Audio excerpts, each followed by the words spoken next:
Ja, und genau darüber möchte ich nun sprechen. Malte Ruschinski ist nämlich bei mir Sicherheitsberater. Malte, also gerade viel auch schon gesprochen worden, eigentlich auch schon direkt nachdem dieser Anschlag möglich war, über die Sicherheitslücken in dem Konzept, dieser Polizeibully, der also nicht an der Stelle stand, wo er eigentlich vorgesehen kann. Also welche Stelle hat das zu verantworten? Ja, das muss jetzt rausgefunden werden. Also die Stadt ist ja als Veranstalter, wenn ich das so sehe, eben für das Sicherheitskonzept auch verantwortlich gewesen. Haben sich ja auch bei der Pressekonferenz erklärt am Wochenende und festgestellt, es seien keine Lücken da gewesen. Das ist ja nun durch die Realität offensichtlich schon überholt. Und wenn da eben richtigerweise eine mobile Sperre vorgesehen war in Form eines Polizeifahrzeugs und das Fahrzeug wird dann aus einsatzoperativen Gründen abgezogen, dann muss das natürlich ersetzt werden. Diese Lücke darf dann nicht bestehen bleiben. Also es muss ja für den Fall, dass dieses Polizeifahrzeug benötigt wird, das kann ja sein, dass das eben möglich ist, muss da eben ein Ersatz da sein. Das muss im Konzept vorgesehen sein. Und vielleicht wäre es ganz gut gewesen, nicht von vornherein ein Fahrzeug zu nutzen, was möglicherweise für andere Einsätze genutzt wird, sondern ein anderes städtisch verfügbares Fahrzeug. Ein Räumfahrzeug oder irgendein anderes Auto, was im Fuhrpark der Stadt ist. Oder man mietet halt einfach einen Transporter an und stellt den quer. Also das wäre möglich gewesen. Und das ist tatsächlich hier zumindest eine Schwäche des Konzepts. Naja, offenbar hat ja auch der Täter das genau ausgekundschaftet, war ja zumindest Stunden vorher auch in Magdeburg gegenüber im Einkaufszentrum, hat sich das alles also angesehen.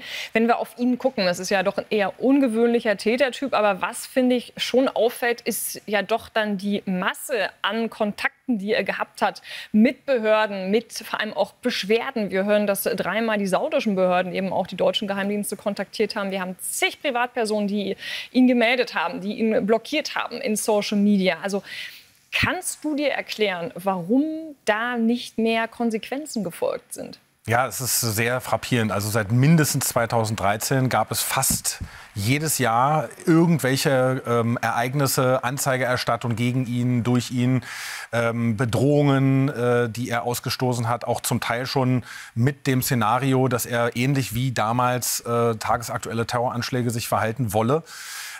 Das ist ein Riesenproblem gewesen. Es gab ja eventuell schon 2014 eine erste Gefährderansprache. Es gab 2023 eine schriftliche Gefährderansprache, die offensichtlich nicht gezogen hat.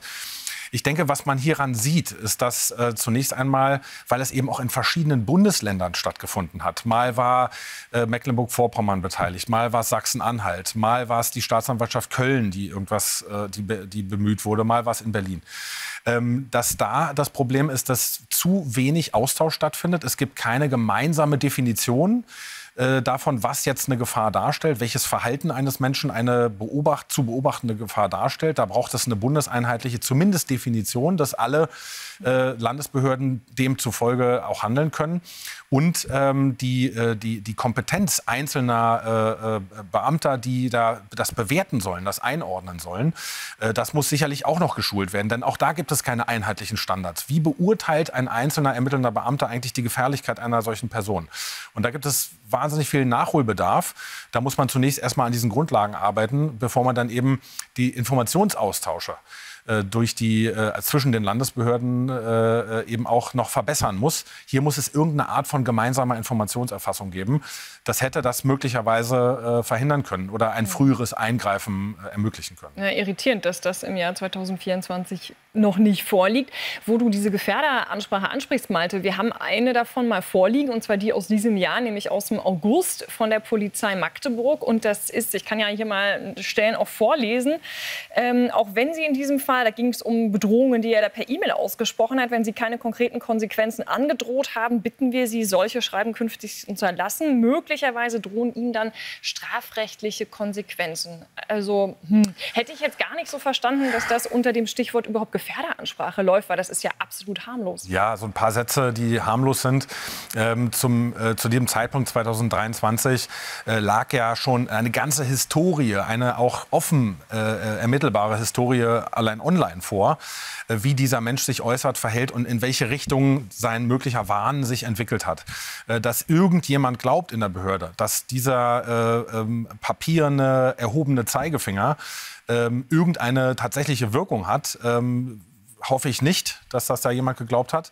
Denn das ist ja offensichtlich wirkungslos geblieben und das ist halt eine behördliche, schriftliche Warnung. Welche Konsequenzen soll das bei einer Persönlichkeit wie dem eben haben? Also das scheint mir nur so zu sein, dass da jemand in der Behörde einfach nur etwas abgearbeitet hat, um einen Haken dran zu machen. Hat gesagt, wir haben eine Gefährderansprache gemacht. Aber dass das effektiv war, das war natürlich nicht der Fall. Und niemand hat dafür gesorgt, dass das auch effektiv ist. Und deswegen ist das natürlich ein systemisches Versagen. Da hätte man viel stärker nachsetzen müssen. Aber das Problem ist eben auch, dass die polizeilichen Strukturen jetzt, dass eben das gesamte System so ausgelegt ist, dass gar nicht dieser Austausch so richtig gut stattfinden kann. Und diese gemeinsamen Bewertungen eben nicht stattfinden können. Also insofern kann man da wahrscheinlich gar nicht einzelnen Personen irgendwas konkret vorwerfen. Also systemisch müsste man daran. Malte, danke, dass du da warst. Danke sehr.